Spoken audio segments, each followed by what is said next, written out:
جو اس طرح کے متحدہ محاذ بنتے ہیں وہ صرف تخریب کا کام کر سکتے ہیں، تعمیر نہیں ہو سکتی۔ اگر ایوب خان کی ٹانگ گھسیٹنی تھی، وہ ڈیک اور پی ڈی ایم جو بھی تھے انہوں نے گھسیٹ لی، کمائی جو ہے بھٹو صاحب نے کھائی۔ بھٹو صاحب کی ٹانگ گھسیٹنی تھی، پی این اے کی 9 پارٹیز مل گئیں گھسیٹ لی، لیکن اس کا وہ حلوہ جو ہے وہ 11 برس تک ضیاء الحق نے کھایا۔ تو اچھی طرح سمجھ لیجئے کہ یہ انقلاب آتا ہے ایک قیادت کے اندر، ایک پارٹی، اور وہ قیادت جب نمایاں ہو جائے گی تو یہ مختلف جو حصے ہیں ان میں جو مخلص کارکن ہیں وہ ادھر کھنچ کر آ جائیں گے۔ قائدین کبھی نہیں سنیں گے نہ مانیں گے، لیکن یہ کہ ہر جماعت اور ہر گروہ کے اندر جو پیچھے چلنے والے لوگ ہوتے ہیں وہ مخلص ہوتے ہیں، کارکن ہیں۔ انشاءاللہ جیسے ہی کوئی قیادت اپنی کریڈیبلٹی اسٹیبلش کر لے گی تو یہ کہ انہی میں سے لوگ آئیں گے انشاءاللہ۔ باقی یہ کہ ایک جماعت ایک قیادت کے بغیر انقلاب نہیں آتا۔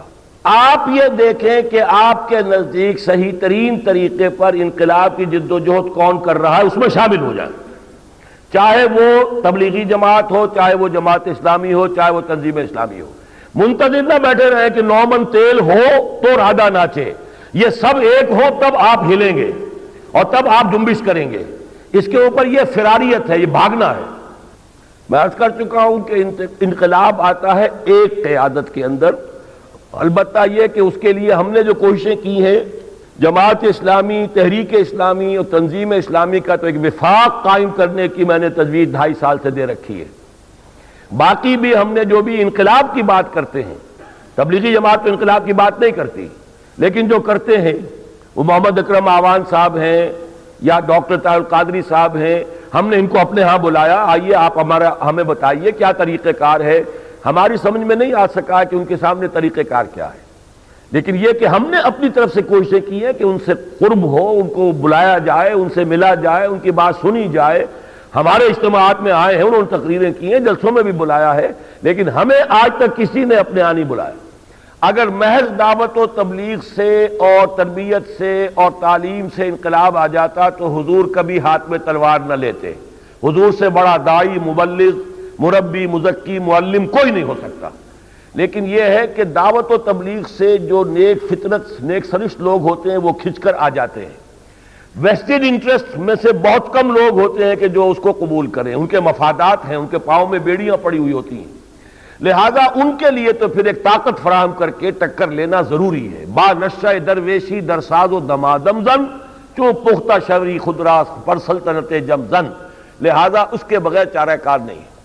یہ باتیں میں بہت کھل کر بیان کرتا ہوں۔ دیکھیے، سب سے بڑی شر کی طاقت ابلیس ہے۔ ابلیس کا اس وقت دنیا میں سب سے بڑا ایجنٹ زائنزم ہے، اور زائنزم کا اعلی کار اس وقت سب سے بڑا امریکہ ہے۔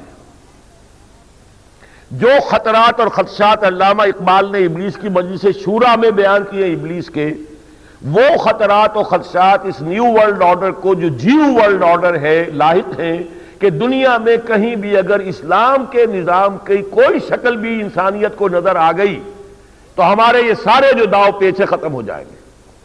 یہی ہے کہ ہر خطر ڈرتا ہوں اس امت کی بیداری سے میں، کہیں یہ امت بیدار نہ ہو جائے، اور مجھے ڈر اسی سے ہے۔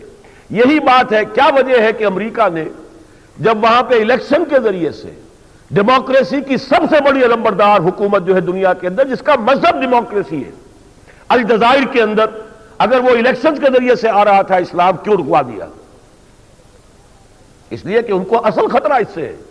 کہیں اسلامی معاشرہ، کہیں اسلامی معیشت، کہیں اسلامی سیاست کی جھلک دنیا نے دیکھ لی ایک مرتبہ تو یہ سارے نظاموں کا جو ہمارا چراغ جل رہا ہے یہ بجھ جائیں گے۔ یہ ہے اصل سبب، اور اس کے لیے وہ نہیں ہونے دیں گے جب تک کہ کوئی قوم صحیح طریقے پر، اب الجزائر میں لوگ جانے دے رہے ہیں، صحیح طریقے پر نہیں، یا تو بیلٹ تھا یا بولٹ پر آ گئے، اور اب جو بھی ہو رہا ہے وہ بہت ہی یعنی اچھی بات نہیں ہے جو ہو رہی ہے وہاں پر۔